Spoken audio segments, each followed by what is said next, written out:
ዩክሬን ከድንበሯ 1300 ኪሎ ሜትር ርቀት ላይ የሚገኙ የሩሲያ ነዳጅ ማጣሪያዎችንና የፓይፕ መስመሮች ላይ ከፍተኛ ጥቃት ከፍታለች። ሩሲያ በምላሹ 229 ድሮኖችን ወደ ዩክሬን ሰማይ ለቃለች። ሰላም ይመጣል ሲባል ድርድሩ በአሜሪካ ትኩረት መከፋፈል ምክንያት መክሸፉ ተሰምቷል። ሶስተኛው የዓለም ጦርነት እየተቃረበ ነው ወይስ ይህ የድል አድራጊነት ምልክት ነው? የዛሬው ጦር ሜዳ ውሎ ዝርዝሩን ይዘን ቀርበናል። እስከ መጨረሻው አብራችሁን ቆዩ።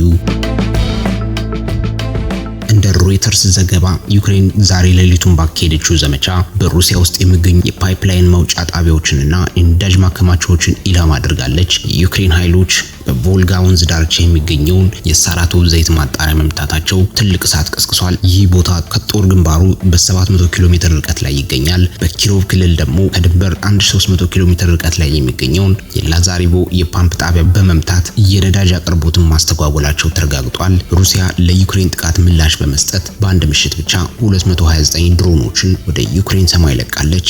የዩክሬን አየር ኃይል 212 ድሮኖችን መቶ መጣሉን ቢገልጽም ከሩት ሀገሪቱ ላይ ያሉ አካባቢዎች ጉዳት ማድረሳቸው ተዘግቧል። በቤልግሮድ ክልል 3 ንጹሃን ዜጎች ጉዳት ደርሶባቸዋል።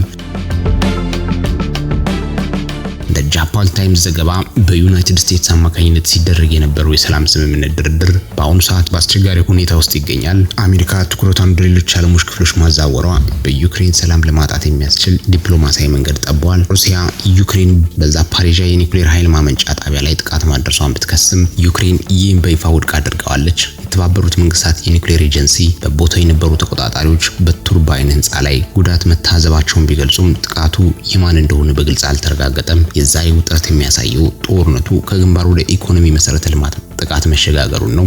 ዩክሬን በሩሲያ ነዳጅ ማጣሪያዎች ላይ የምታደርሰው ጥቃት ሩሲያን ረጅም ጊዜ ውስጥ የማዳከም ስልታዊ እቅድ ነው። ከዚህ ሁሉ በኋላ የሚነሳው ጥያቄ ይህ የኃይል ትንቅንቅ የት ያደርሰን ይሆን የሚል ነው። ጦርነቱ እየቀጠለ ሰላም ተስፋውም እየደበዘዘ ነው። እስከ ቀጣዩ ዘገባ ድረስ ሰላም ሁኑ። ቪዲዮን ከወደዳችሁት ላይክ፣ ሼር እና ሰብስክራይብ በማድረግ ቀጣይ ዘገባዎችን ቀድሞ ማግኘት ይችላሉ። መልካም ጊዜ።